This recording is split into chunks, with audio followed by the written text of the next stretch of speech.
Welcome to সূচক biology. তো আমরা unit 1 diversity in the living world থেকে শুরু করছি। তো যার চ্যাপ্টার 1 দ্য লিভিং ওয়ার্ল্ড শুরু করব, কিন্তু তার আগে প্রত্যেকটা ইউনিটের পরে কিন্তু একজন করে সায়েন্টিস্টের নাম দেওয়া থাকে, সেখান থেকেও কিছু প্রশ্ন আসতে পারে। তো এই ভিডিওতে আমরা দেখব জাস্ট এই জায়গা থেকে কি ইম্পর্টেন্ট জিনিস রয়েছে। একদম প্রথমে বলে দিই কোন জায়গা থেকে প্রশ্ন আসতে পারে। এক হচ্ছে the Darwin of the 20th century কাকে বলা হয়। 2 ডেফিনেশন অফ বায়োলজিক্যাল স্পিসিস কে দিয়েছিলেন। আর 3 খুব রেয়ারলি সম্ভাবনা, খুব রেয়ারলি, মানে কোনোদিন আসেনি আর আসবে বলে মনে হয় না, বাট তাও একবার জেনে রাখো টাইটেল কি পেয়েছিলেন, Alexander Agassiz professor of zoology emeritus. ব্যাস এই জায়গাটা থেকে এই 3টে আসতে পারে। তো এবার একবার জাস্ট দেখে নিই এখানে কি বলেছে। কবে প্রথমে জন্ম হয়েছে কেপটাউনের জার্মানির, কোথায় প্রথম লাইনে সেটা বলেছে। কোন ইউনিভার্সিটি থেকে পড়াশোনা করেছেন সেটাও বলেছে। গ্রেটেস্ট 100 সায়েন্টিস্টের মধ্যে তিনি পড়েন সেই কথা বলেছে। তারপরে যেটা বললাম যে ডারউইন অফ 20th সেঞ্চুরি, এটা ইম্পর্টেন্ট, এখান থেকে প্রশ্ন আসতে পারে।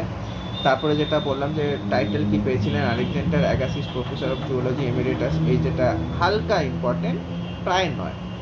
Through out his nearly 8 year কেরিয়ারে কী কী নিয়ে কাজ করেছেন সেগুলোর কথা বলেছেন, যেমন অর্নিথোলজি, ট্যাক্সোনমি, ইটিসি, তো এখান থেকে আসবে না। তারপরে তার কন্ট্রিবিউশন কি সেই ব্যাপারে বলেছেন। He almost single handedly made the origin of species diversity and the central question of evolutionary biology at that it is today. তো এই নিয়ে তিনি কাজ করেছেন। আর যেটা আরেকটি ইম্পর্টেন্ট জিনিস সেটা হচ্ছে তারপরে এই বায়োলজিক্যাল স্পিসিসের যে কনসেপ্টটা, ডেফিনেশনটা ইনি দিয়েছিলেন, এটা একটা ইম্পর্টেন্ট।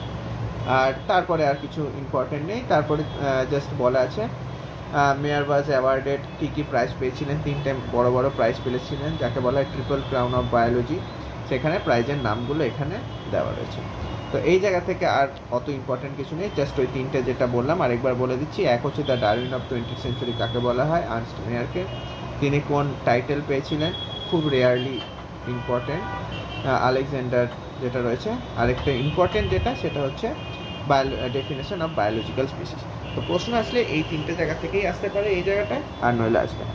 তো এইবার আমরা নেক্সট ভিডিওতে কি দেখব, নেক্সট ভিডিওতে আমরা দেখব হচ্ছে শুরু করব দ্য লিভিং ওয়ার্ল্ডের প্রত্যেকটা লাইন বাই লাইন। এনসিইআরটির এই সিরিজটা চলবে, পুরো দেখার জন্য বাংলায় এক্সপ্লেন করব ভালো মতো। Please share and subscribe. Thank you.